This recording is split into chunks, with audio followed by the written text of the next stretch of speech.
Hello mga day, this is me, Nika, as content creator, age of 11. So ngayon nga po pala maglilinis tayo ng ating bahay. Nagulat ako kasi madumi ang aming bahay. Kaya lilinisin na natin yan. Kaya una kong ginawa ay nagwalis ako ng aming kwarto. Kasi wala pa yan, dalawa kasi yung pintuan niya, pero hindi pa sinarado sa kabila. Kaya naman ngayon, naglinis tayo. Voice over nga po pala ako kasi umuulan ngayon. Kaya ang ingay po pala kasi umuulan dito sa amin. Yan naman po ay nagwalis nga ako. Hashtag tapos, daming transition daming arte. Pagkatapos nga po pala ay nagugas na lang po ako ng pinggan at inuna ko pala ang mga baso na mga hugasan natin. Kaya naman po ang mga tao dito sa aming bahay, mga tamad. Kagaya dito ng isa na nagtutulog lang, kaya nag-cellphone. Pagkatapos nga yung mga pinggan naman at kutsarang hugasan natin.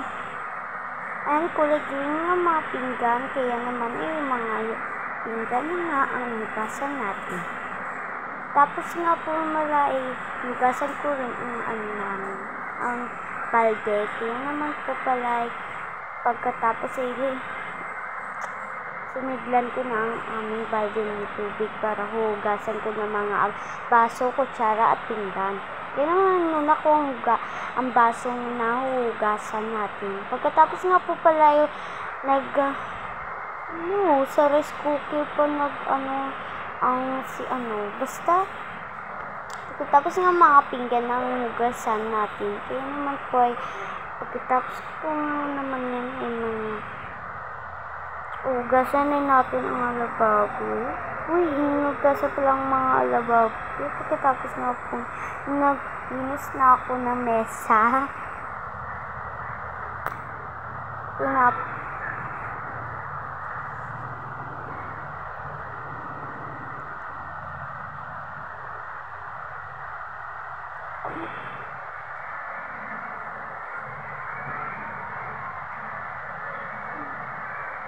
Yan, pinasok ko na lang sa plastic ang mga basura.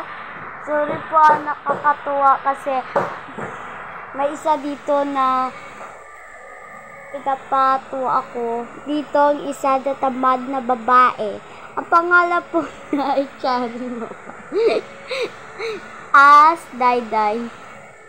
Kaya naman tinapon ko ng basura. Kaya may mga basura po na dyan na tinapon. Kaya naman sinarado ko na ang aming gawang. Bye!